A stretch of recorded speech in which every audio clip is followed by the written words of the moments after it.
Well, good day folks, and welcome to day 23 of our hashtag 28-day spring cleanup. So I'm going to lift this up here, there we go, hashtag 28-day spring cleanup.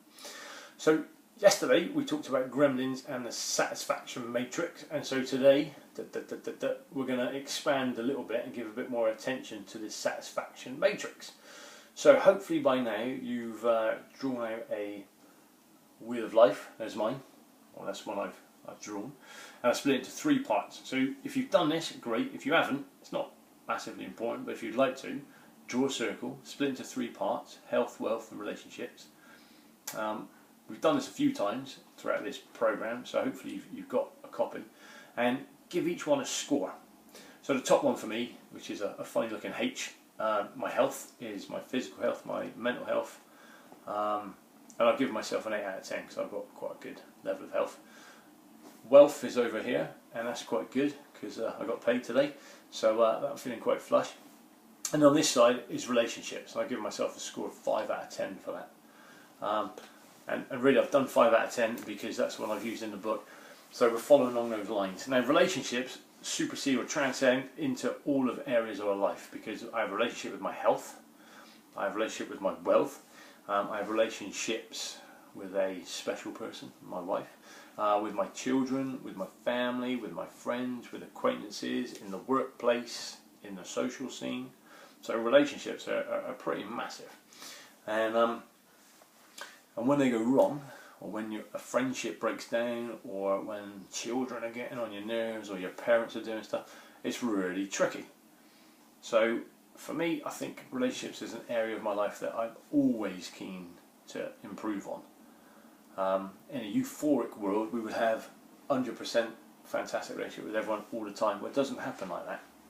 Sometimes friendships go awry, sometimes relationships break down, sometimes your best friend says or does something that's meant to be funny and it isn't, and that can really grate.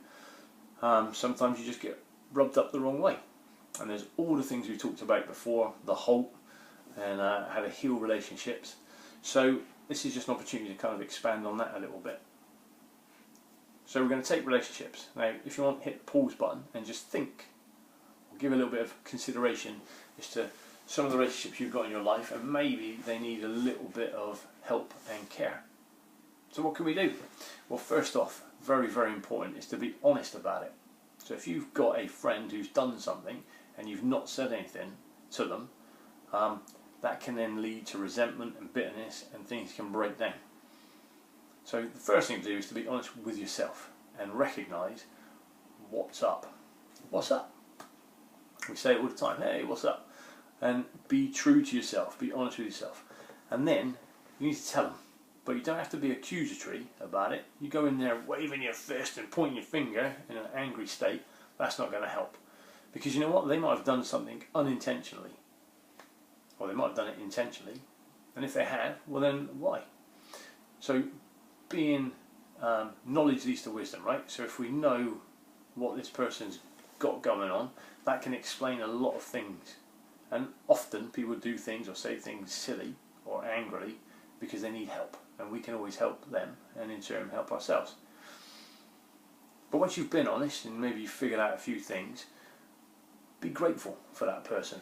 There's a reason, you know, we're all teachers to help teach and give us an opportunity to find out who we want to be in any given situation. But if you wrap things up in a gratitude bubble, then it makes things a lot easier to swallow. It's like taking medicine. If it's in a really horrible, pure form, it's very unpleasant. Whereas if it's in a little capsule, it's a little easier to take. So for every person that's vexed you, be grateful for all the friendships, all the good times, all the good things that you've come across and had and associated with them, and that helps to heal. And once things are healed, then you'll find that the relationship improves. So if you revert back to, I think it's day 9, which is, I'm just going to check, yeah, day 9, heal your relationships. That plugs in really nicely. But try it with your other, or the other aspects of your life as well, with your wealth, with your health. Be honest, give yourself an honest appraisal, be grateful for what you've got, because we've already identified that If you're grateful for what you've got, more stuff is going to come your way. And likewise, if you moan about what you get, more moaning stuff is going to come your way. Anyway, folks, satisfaction matrix. Give it a little try. Any questions? Fire away. Take it easy. See you soon.